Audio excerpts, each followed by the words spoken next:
এখানে একটু সংস্কারের প্রয়োজন আছে। কক্সবাজারে একটাই মাঠ দেখছি, আমি নিজে আপনার যে মাঠের এইটা এগুলো রোল করতে হবে। আর এখন যেহেতু বৃষ্টির সিজন, বৃষ্টি পড়লে ঘাসটা লাগাই দিবেন যাতে ঘাসটা উঠে।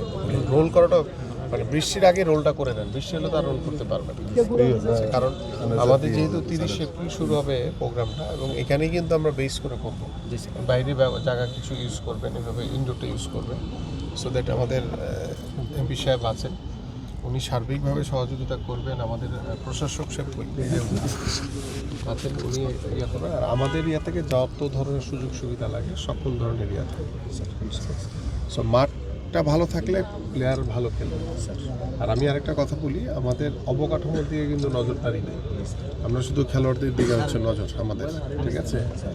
সো দ্যাট আমাদের যত বড় বড় বিগত সময় যে মেঘা প্রজেক্টের নামে মেঘা দুর্নীতি হয়েছে, এগুলোর সুযোগ নেই ভবিষ্যতে।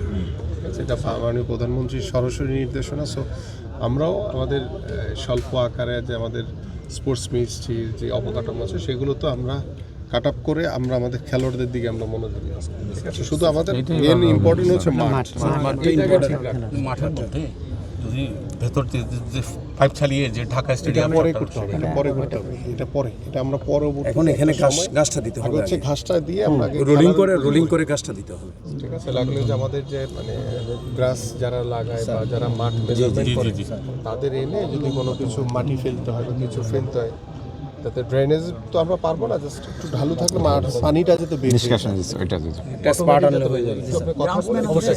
স্যার আমাদের ওই মাঠে গ্রাউন্ডসম্যান আছে বিসিবি, আমরা ওখান থেকে নিয়ে এসে বিগত সময় যাই দায়িত্ব পালন করছেন, এখন থেকে কিন্তু দৌড়ের উপর নামতে হবে আপনাকে, ঠিক আছে? এখন কিন্তু দায়িত্ব অনেক বেশি, কারণ সারা বছর আমাদের উপজেলা পর্যায় থেকে শুরু করে সব লেভেলে কিন্তু খেলাধুলা হবে। সো আপনাদেরকে সহযোগিতা করার জন্য আমরা 495টি উপজেলা ক্রীড়া অফিসার দিয়ে দিচ্ছি অলরেডি। জনপ্রশাসনে আমি ইয়া করেছি, হয়ে যাবে নতুন অর্থ বছর থেকে পেয়ে যাবেন, যাতে আপনাদের উপজেলারও যাতে আপনাদের কমিউনিকেশনটা। আমরা মাঠটা সংস্কার ইমিডিয়েট সংস্কারের জন্য আমরা বাফুফের হেল্প নিয়ে এইটা